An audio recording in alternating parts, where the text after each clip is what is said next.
What is going on, guys? And I'm actually so excited. Tonight I got 2 front row night rides on Orion and a lot more. You guys probably saw that vlog. It went live right before this video, but I am now here ready to rank the top 5 night rides at Kings Island. Now this is my home park, so I actually have had the chance to do a lot of these night rides over and over again. Let me rank probably the ones that I've done the most. So Mystic, I've done a lot just because at Winterfest, you know, it's open and I normally go do Mystic a couple times in the dark, grab food and leave during Winterfest. I've also done the Beast a lot in the dark, in the night, just because when you can, you do that ride. It's absolutely amazing. And then next would be Banshee, just because it's been walk-on, honestly, during the last like hour of the park. And then, of course, obviously Orion, I've only done a couple times, but Diamondback, I've actually done quite a few times in a night. But I am going to rank the top 5 night rides I believe you should do. You know, obviously I'm just going to rank them, but at the end of this video, I'm going to talk about strategies that you could use to go around the parks to get these. And, you know, if you're out of state versus in state, you know, just which ones I think you should definitely prioritize. And I'm also going to make some honorable mentions right after this. And yeah, I love this park and I can't wait to rank these night rides. They're all phenomenal night rides. Alright, so that was pretty bad in terms of rambling, but I do have 2 honorable mentions, and one, you know, is just the stunt coaster. I did so many night rides in this one vlog when I went, and it was closed to the public. You might want to check that out if you just want to see, like, especially Vortex, I did that in that video as well. But stunt coaster is my first honorable mention just because it's so fun, and you know, you have the fire thematic element, and that in the dark is absolutely amazing. And you know, launching in the dark, I really like stunt coaster in the dark. And then also, it's so sad to make this list without Vortex still being standing, because I had an absolutely amazing night ride on this, and the airtime you getting in the back row, getting pulled down that drop, just those inversions, and it was dark and just in that plot of land. I absolutely loved Vortex at night. But without further ado, that is going to lead us into the top 5 night rides at Kings Island. And coming in at the number 5 spot is going to be Diamondback. Now again, none of these are bad rides, especially Diamondback, but this ride, I just when you think about what it offers in terms of the night versus the day, it's a B&M hyper. So one, if you've done any B&M hyper in the dark, you've done basically Diamondback in the dark. And then 2, it focuses on high up, you know, airtime moments, like a lot of hills. You're in the air a lot. So just being in the dark, I think, doesn't do that much for this coaster. Now, obviously, you get the great airtime in the front and then the airtime in the back as well. But Diamondback's second half has just always been a sleeper for me, and especially in the dark, it just doesn't add anything to me. And, you know, you can't see the splashes. I mean, that doesn't matter, probably, but I don't think in terms of being a night ride, this ride isn't worth going to again, because it doesn't change that much. You're still in the air, you know, focused on the airtime. Alright, and now these top 4 rides are all exceptional night rides. Like I said, Diamondback just doesn't add too much towards the day. But number 4 is going to be Mystic Timbers. Now, Zach decided, because Beast was a long light wait, he was like, well, I'll do a wooden coaster that goes through the trees. And I do get that logic, but to be honest, Mystic, one, it has a lot of the light from Whitewater Canyon underneath it, lighting it up, which, you know, doesn't cause too much of a problem. But there's lights on the lift as well. But just in terms of, it's such a quick, snappy ride.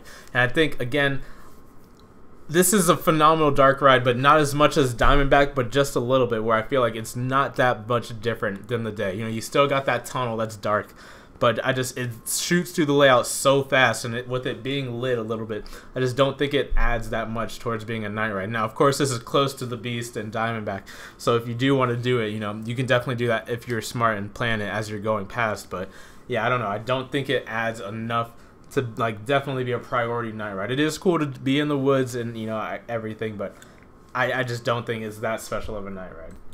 Alright, now these top 3 night rides are all absolutely phenomenal, and I feel like if you come, you should try to do these if you can. But this is hard, because coming in at number 3, this ride is closer towards the front of the park and separate from the others, but Banshee. This ride, one, has just been running absolutely insanely intense this year. And just when you combine that with it being pitch black in the dark, I've gotten to do it in the front and the back in the dark this year.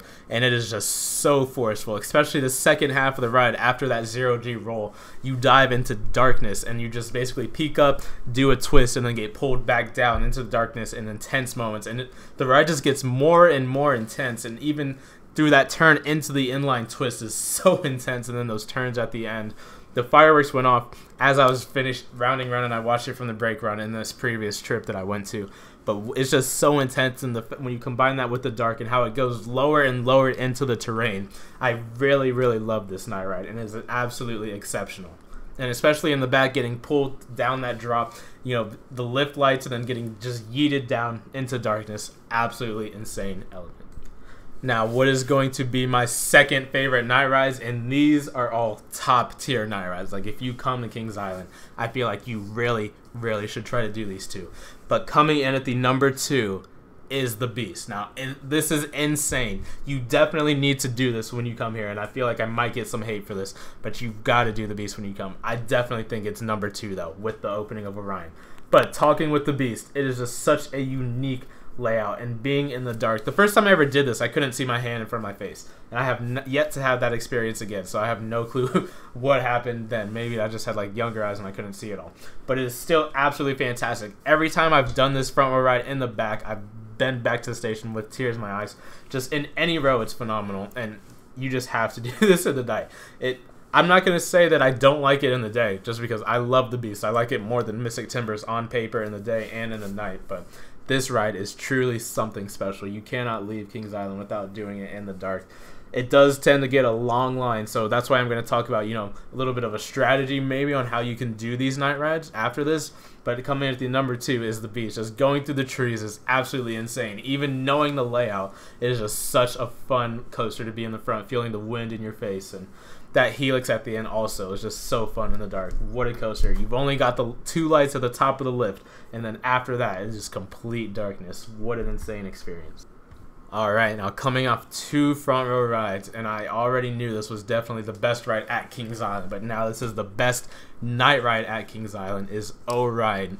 Oh my goodness, let me even try to break this down.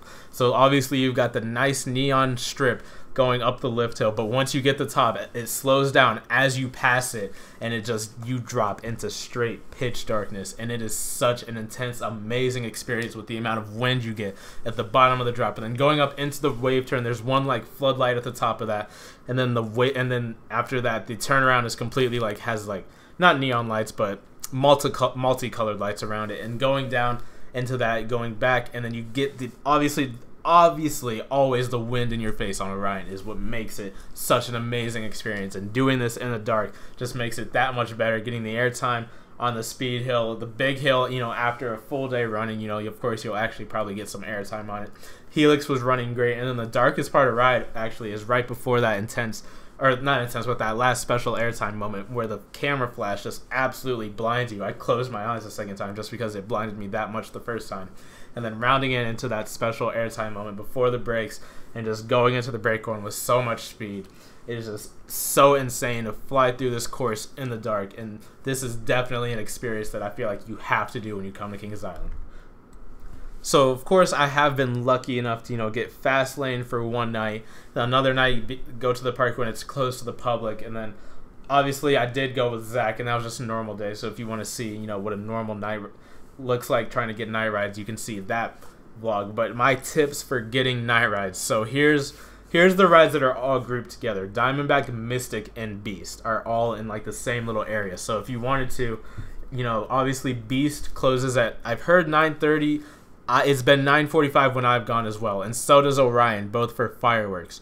So that plays a huge factor in when you're actually trying to get night rides. So I would try to maybe to do like Diamondback at 9 o'clock, and obviously, of course, it matters when the sun gets dark, or when it gets dark on your respective visit, because today I got lucky. It was pitch black at 9 o'clock, but I've gone and it hasn't been pitch black till 9:45.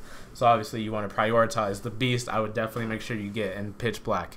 But I would try to do Diamondback around 9 o'clock, and then Mystic, and then Beast, if you can round it out like that.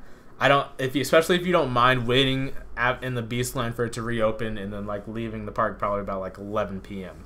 But otherwise, I would try to do Orion. Like, what my plan originally would have been to do Orion at 9, or get in that queue so I can get out around like 9:30, so that I can then make my way to the Beast queue before it shuts for the night, and then just get another ride on that for the night. But Banshee has been walk-on, so when I was leaving the park, because I was upset because the Orion line was too long, I just walked on Banshee. So that is my advice for these night rides, and these are all phenomenal night rides, and I know I might have talked down on a few of them, but I love this park, and at night it is such an amazing experience. You know, it might be hard if you're doing a trip like me and Zach. I was really tired at the end of the night, but I was really glad that we stayed till the end of the night because it is such a nice park, and a park that I feel like you definitely need to do rides at night. But I've rambled enough. I really hope you guys did enjoy this video. Be sure to let me know what you thought of my rankings in the comments, and I will see you guys in the next video.